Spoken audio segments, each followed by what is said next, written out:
Welcome to Neli's Nook. My name is Nelly, and today I will be sharing with you how I make little books for book folding, or if you want to have them as a notebooks. I like tiny books, so I created a little tiny one. This one is only 3.8 centimeters high, and I think I have about 117 folds on this one. I will be creating, I will show you, you can create just the books like this, little tiny ones, any size really you like, square, rectangles, whatever sizes and shapes you want. You can create it from your extra book pages. That's how you get rid of extra book pages if you have any, or you can create it just with the plain paper, which you can later on use as a little tiny notebook if anybody wants. So the possibilities are endless.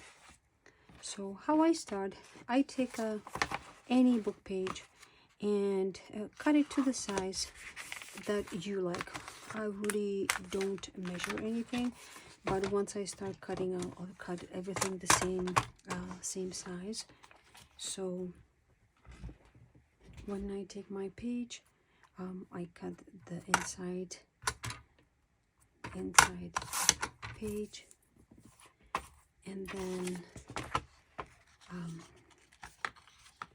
any size you decide to cut. I decided to have it 2 inches long, so I'll cut the strips for 2 inches, and leftover will just go to recycling. And you can do as many pages as you want.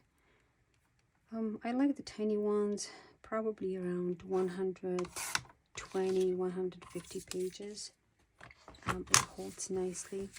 So don't forget that one little paper will be two pages. Okay, I will need a little bit more.